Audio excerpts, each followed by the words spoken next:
Hello, everyone. Hi, Andrew. Hello. So, we thought we will go into an episode 2 around fear because last week we put our first episode around fear online, and there was something that we didn't go into. There were a few things that came up from our hearts, and we want to share them with you. So, if you like what you're seeing and if you get something out of this, please hit the like button and subscribe to the channel. That would help a lot and maybe forward also these videos to someone who could benefit from them. So, without further ado, let's go into episode 2 around fear. And if I may, Andrew, um, I would like to set up a little structure around what we are talking about because normally we just flow with our hearts and we call our talks also heart-led. Heart-led? What? Heart-led musings. Heart-led musings. Oh, I love that. Yeah. And today I felt maybe for our listeners to give them a little structure so they know what we will talk about, and then we will just flow and see what comes up. Right. Um, I want to set the structure like this. How about we talk around fear, what the different kinds of fear that we hold in our body, and the anxiety that shows up through the fear that is feeding on fear, and then the theme of acceptance and love. Mm. And how, from our personal experience, from our personal lives, but also from what we experience with our breathers, with those who come to breathe with us or to take a journey with us, we feel what they are going through, their processes around fear. Mhm. And I love this theme and around fear because we all experience it. It's what connects us all. Because some kind of fear, individual fear or collective fear or universal fear, we all know how it feels like in the body, right? Yeah. And it feels like a constriction in the body. And we feel that the breath is constricted as well. So, this constriction around the chest or a pressure in our bellies or lower backs might lead to the realization that we hold fear in our energy body, in our physical body. Yeah. So, there are different kinds of fear, and I just want to set up a few things and then we can go into a conversation. Because I feel the personal fear, like the fear of death, for example, and many, many fears, maybe nearly all of them, if we dig deeper under a personal fear and dig deeper and dig deeper, we come to that primal fear of death and non existence. Mm. So, for example, if we feel that we can't talk our truth, maybe we hold the fear of not being loved anymore. And what happens if we are not being loved anymore? Maybe we don't exist anymore if we are not being loved. So these stages of fear that always goes deeper and come to this primal fear of death, or even the fear of going mad, for example.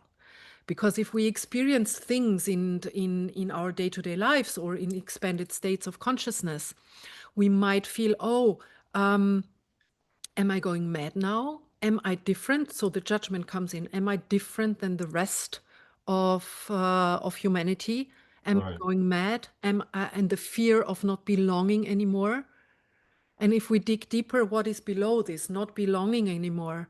Maybe if I don't belong anymore, I'm alone, and maybe I will die alone, and I will not exist anymore. Yeah. So just a little bit of an insight around the individual fear. And then we have these collective fears. And our society is set up actually around barbed wired fences and around passports and around, time as well. Time is very often a constriction because we go to our jobs, we have to be there in time, and it's the fear of being late, and it constricts our body as well. So there is a lot of collective fear going on right now. Also, the fear around chaos and the fear around war, for example, that is so present right now on our planet, in our human family. And what is the fear of the universal fear? For me, the universal fear, and we can talk about that after, for me personally, the universal fear is absence of love. Okay. And I just had a very interesting personal experience before we came online. We had a rapé together, and I experienced that fear came in. And there was also a difference between I am fear or I am afraid, so taking it personal, or I feel fear. There is just fear coming in. And then there was the decision for me, do I push this fear away? And do I distract myself with something else because it's discomfort? Or can I stay with the discomfort and accept it? So the acceptance comes in. And for me, the acceptance is the first stage towards love. And accepting the fear is bringing in also the love for the moment. And accepting the fear, acknowledging the fear. And that sounds a little bit strange, but it can be also loving the fear. So I will stop now for now because I have lots more to talk about. But would you like to go on from here a little bit? Yeah, thank you, Sandra. A few things arose for me from your wonderful musings. And the first one was when you talked about the feeling of not belonging being I guess, a primal kind of fear. And in that fear, I wondered about when fear is present for us, whether part of that experience of feeling constricted, and another word I want to use is quite often we feel small, right? Rather than expanded. We feel possibly younger than we actually are, almost like a child sometimes. Um, Whether what we're actually experiencing is a separation from the rest of humanity, from nature. Okay. Um, and the other thing I wanted to muse about was when you talked about death being perhaps below all our fears, not just individually but collectively. And that resonates with me. And I wonder, you talked about that fear of death also being related to the fear of not being loved and not being cherished and really, yeah, being abandoned. And I wonder also if there's a connected to that feeling of being frightened of death. Because what's death actually? It's the ultimate unknown, isn't it? Yeah. We don't know. Nobody knows what happens when we die. Um, so perhaps also with that fear of death, there's actually a fear of the unknown, what we don't know, what we can't control. Yeah. Okay, and I wonder if that's a fundamental part of the human experience, is to be, to feel that feeling of I'm terrified of what I don't know about. Yeah. Um, so they're the two musings that came up for me as a result of your initial words. Yeah, and I guess there's something about if we can accept that we don't know and surrender to the fact that we don't know, something beautiful might emerge. And I wonder about that, whether that's a stream of consciousness that we could explore further together. Yeah. Yeah, actually, I feel that there is the possibility for us, if we feel fear or fear comes into our field, um, or we just live with fear all the time. That is also possible because a lot of anxiety arises from fear, actually, or all of the anxiety Yeah. has to do with fear. And we see that in so many humans at the moment that they feel anxious all the time. Mm. So we can make a decision, actually. There is a willingness to look at our shadows and to bring light onto these shadows, because Mhm. as soon as we bring light of awareness onto our shadows, they dissolve, or they when they get the light, it becomes clear to us where the anxiety comes from, where the root is. And then they lose the grip. Mm. Um, or we can decide to distract ourselves and go on with our anxiety and live in ignorance. And I don't mean ignorance negatively, like it's very often used. I mean it's a choice, and maybe we are not ready, you know? That's also possible, and that's absolutely fine. But we might come to a stage in our life where we want to look at our shadows because we want to feel more free, and we want to get to know life on a deeper level, and we are ready to look at love and death. And that needs courage. And I mean now death, not only as the physical death, like the end of the last breath that we Mhm. take in our body, but there are many small deaths in our lifetimes as well. So the death of a relationship, maybe, or the death of some loop that we closed. And there are so many deaths that we go through in our lifetime. So I don't mean only the big physical death. Mm. And if we can acknowledge these little deaths, also the physical death loses the scariness, loses Mm. yeah, like you said before, this fear of the unknown. No, we step every day into the unknown. So following on from that, Sandra, I'm just wondering if the below that fear of death and small deaths or smaller deaths, there's often a grief, a feeling of sadness that wants to be expressed. Um, and it feels to me like that's a natural, it's been stigmatized in our West, certainly in our Western society, this feeling of, oh, I shouldn't be feeling sad, I shouldn't. But actually there's a beauty and a release in moving through that grief process each time, we something ends in our life. And if we can allow ourselves to experience that and move through it, it makes space, doesn't it, for something new to emerge, something to be born. Yeah. Um, yeah. You know what came in now? Sorry if I interrupt.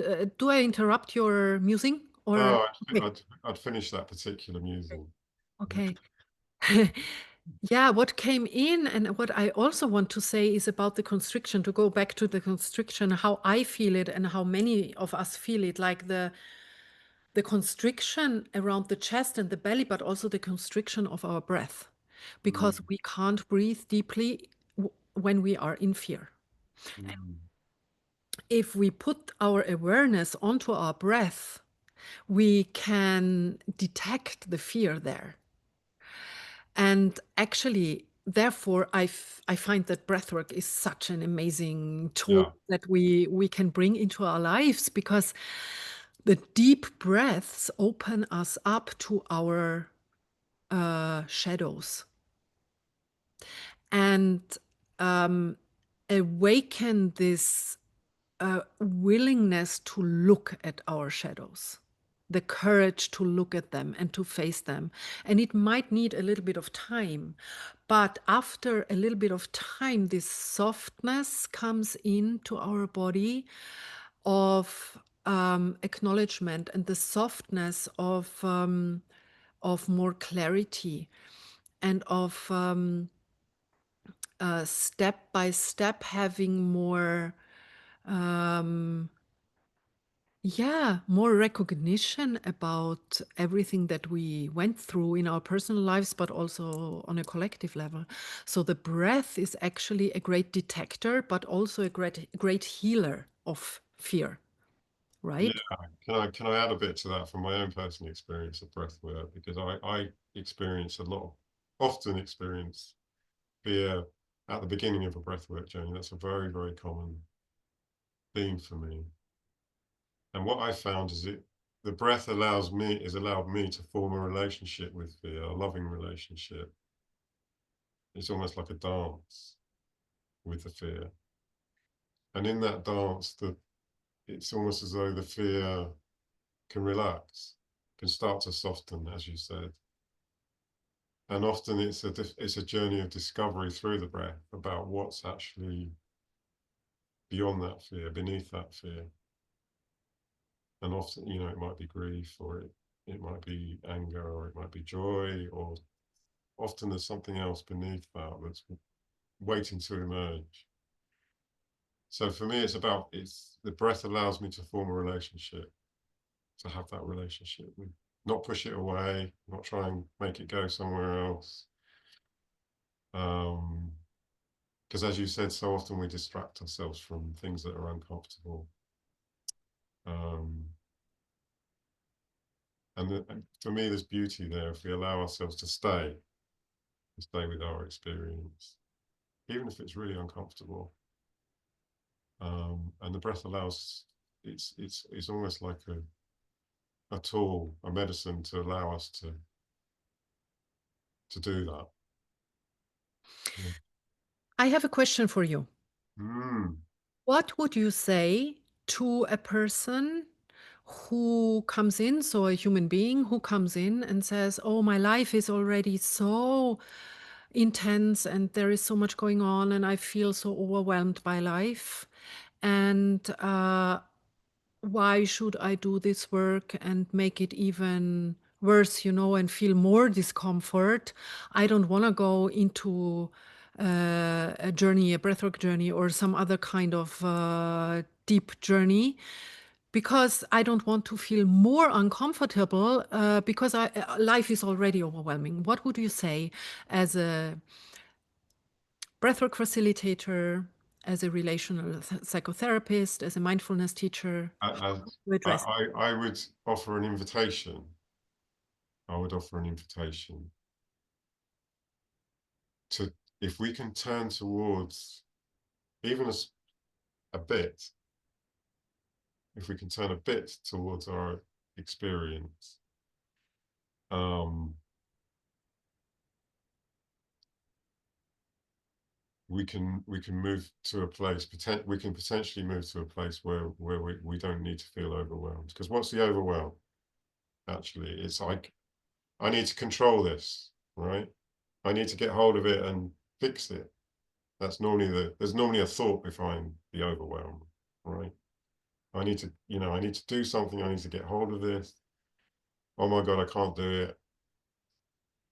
So if we can, instead of doing that with our minds, if we can just soften a little bit and turn towards that experience, even a bit, um, our relationship with that feeling of overwhelm can change. And it might not happen all at once, but it can start to change. So you say by going into the uncomfortableness in breathwork, for example, or in a plant medicine journey, Mm. it actually um, loosens the grip of It can control. lose its power. And Right? it loses the power Yeah. if we shine, if we decide that we are ready to not distract ourselves anymore from life, but we really are willing to um, to have a better life in the end, in the outcome. We need to go into the uncomfortableness. And there maybe also the mystery of suffering comes in, right? Mm. Because sometimes in a breathwork journey or in a plant medicine journey, we suffer. We suffer because we feel fear and we feel the fear of the unknown or the fear of death or the fear of not being loved and overwhelm. Yeah. Yeah. And what's just come to me is this theory of, well, to me, it's not really a theory, it's a reality of what we resist persists. And you probably heard that. I can't actually remember where that comes from. But it's I've heard it so many times, and it just feels like a universal truth. So if we feel something's uncomfortable and we push it away, it actually gets bigger Yeah, and more uncomfortable. yeah. Okay. And the more we try and figure it out, the more challenging it becomes. But if we can start to turn towards it and form a relationship with it and allow it over time with practice, that relationship can change and it can lose its, it can lose its grip, as you said, and we can start to soften and we can start to experience what's below, which is often absolutely wonderful. Yeah. And for me, there the question also comes in, where don't we love ourselves? Where do we hold on to beliefs that were given to us Mm. or that we have learned throughout our lives through being in survival mode and having to control situations because of being in a survival mode? Yeah. Yeah. Then finding this point in our lives when we say, no, I don't want to live like this anymore, with Yeah. so much anxiety, with so much fear. Yeah. And interestingly, Sandra, and I'm very much speaking from my own personal experience here, it often takes us arriving at a place in our lives where everything feels too much, that we then decide, I need to start looking at some of this stuff rather than just distracting myself, rather than just having this tunnel vision and just going through life. It often takes that point of crisis or spiritual emergency, if you like another way of describing it, where ah, it becomes, I need to start shining a light on this stuff. Yeah. You know? So that place of desperation almost. I've certainly reached that place, a few places.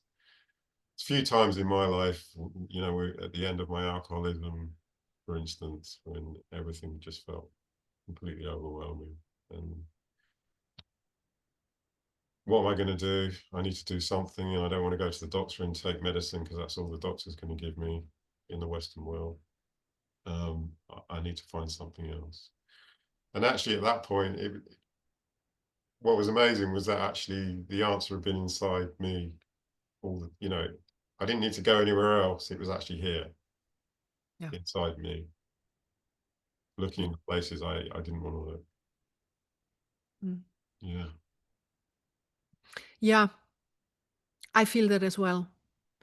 But I personally needed a long time to get there because I had many deaths, many deaths in this lifetime to actually come to the realization, okay, now I need to change something because I will not survive like this.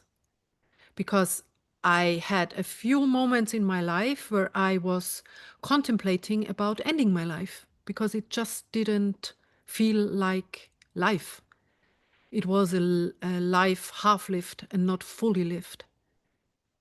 And then I needed to make a decision, and I needed this push of my soul to come to a pressure point, um, and having to make a decision.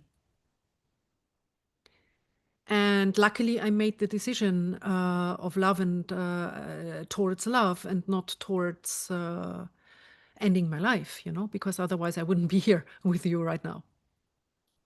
So happy you're here, Sandra. Yeah. And also, what's very interesting to me, and I want to touch upon that, because through going into suffering and discomfort, and I say now suffering because I willingly went into the discomfort, because I knew I needed to shine the light upon my shadows, because I needed to know what these shadows are. Otherwise, it would have been like a superficial life and going on with distractions and with, drinking and buying stuff and watching TV and all these kind of things. And this longing for optimism, this longing that we all have for joy and optimism. And I got to know, and this was a profound realization actually, that optimism is not the other part of pessimism. It's not.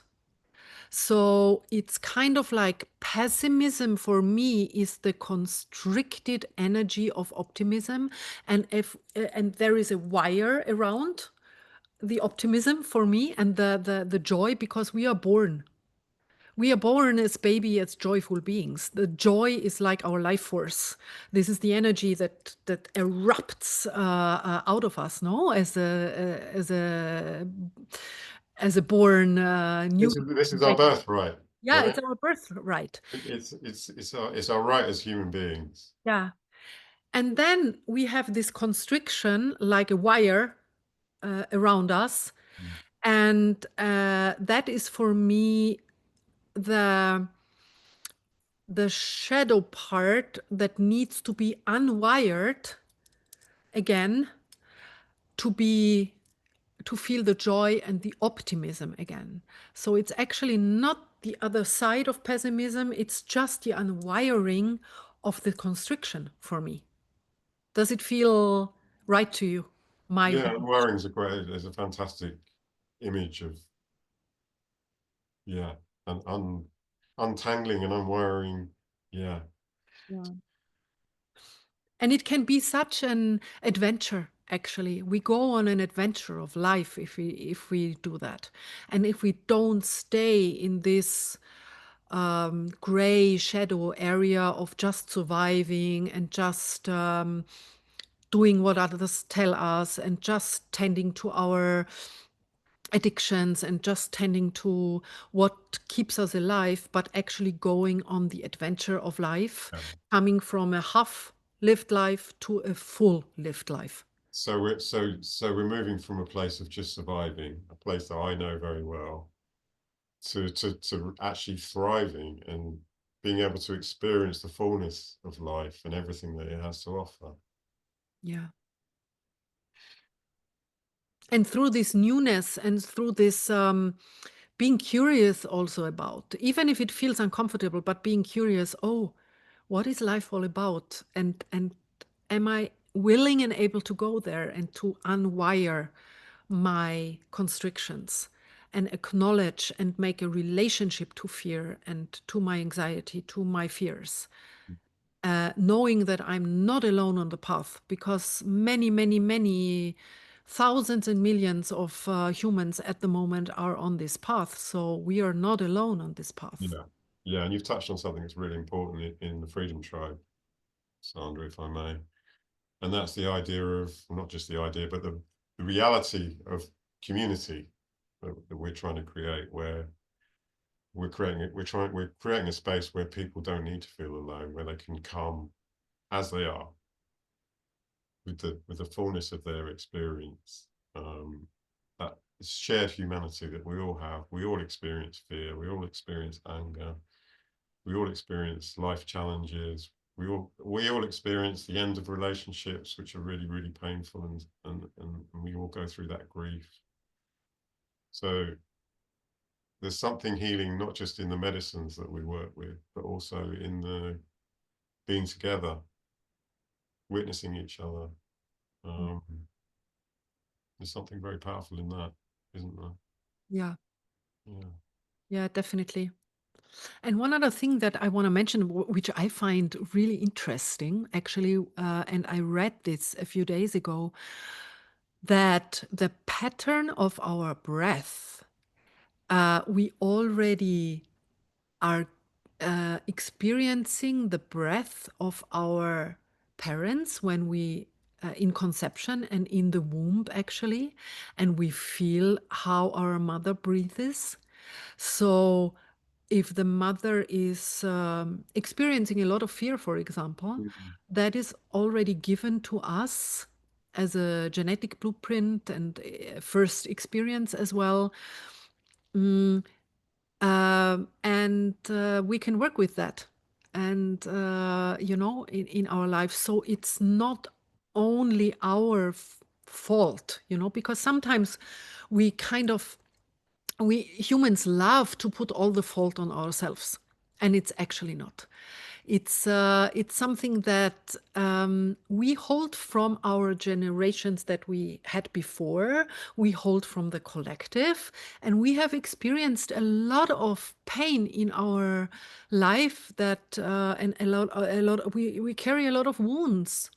So we can give ourselves this gift of um, going into this work as a gift to ourselves, as a gift of self love. Yeah. Uh, and not like I have to do this because it's another thing that I have to do, but actually as a gift to ourselves. Uh, and then the whole discomfort and the whole fear gets uh, has another frequency. That's what I wanted to say as an Mm. encouragement to everyone listening here. It's Yeah, I love that image of a gift to ourselves. Yeah, moving away from I have to do something really challenging and it's going to be really hard and I have to work so hard. I can just give myself this present, this experience of forming a wonderful, even more wonderful relationship with myself. Oh my gosh, isn't that wonderful? yeah. And then there is the willingness to go into discomfort because we know that there is an outcome of a better life, of a life that is more connected, more soft, more in relation with ourselves, with others, with the animals, with the plants, with the World. universe. And it's just a so much better life. And it ripples out. It ripples out into the world. Yeah. And we can also give back.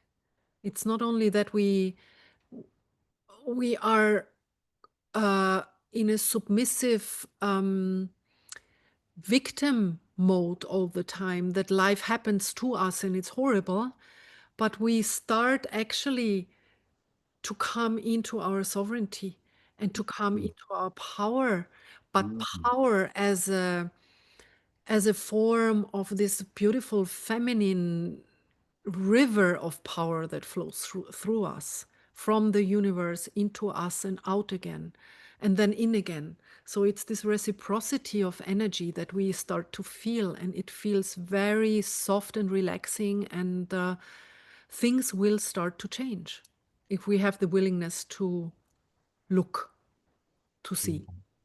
And can I add a bit of the male energy that comes with that as well, which is the empowerment comes with an ability to act. And now I've got agency in the world and I can make decisions and yeah. So yeah, I guess for anyone asking why would I do this work, we could safely say because there's an empowerment, a female energy and a male energy that comes with this. Yeah. And We we we move, can, we can take our place in the world. yeah. Wow, And life doesn't happen to us, but through us. through us. And we are talking here about the male energy and the female energy, not in a male and a female body, but we all In hold all of us. male and female energies inside of us. and they need to be balanced. And there is this dance of rebalancing continuously the female and the male energies. Mm. Yeah. Wow. So, my friend, you were talking about acting as a male. But I Uh, wasn't talking about acting as a man. I was actually talking about the male energy that's inside all of us. yeah. And I guess it's the path of the heart as well, and acting with love and through the heart, Mm. right? Yeah. And that is what is missing in this world very much at this moment, I feel, Yeah. and which is so important. Mm.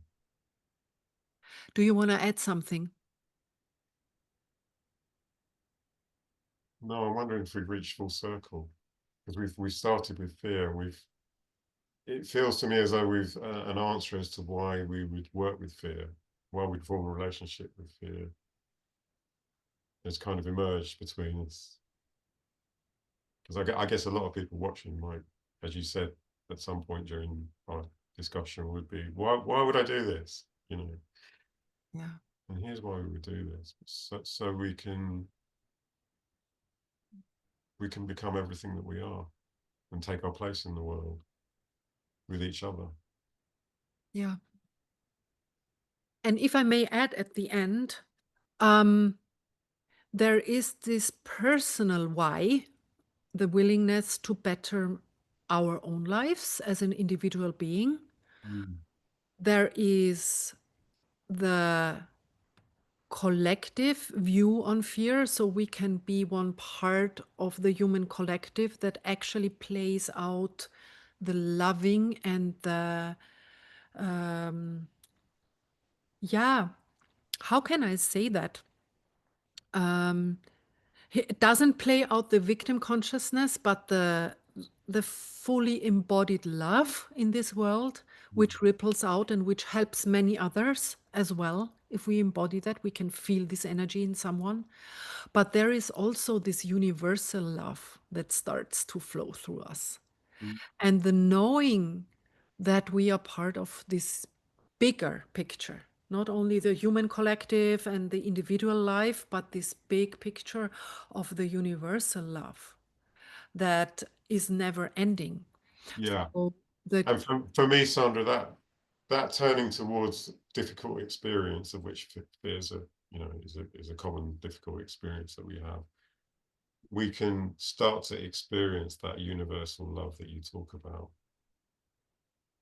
I mean, I can remember a time when I barely knew that it existed, and yeah, to start to form that relationship with,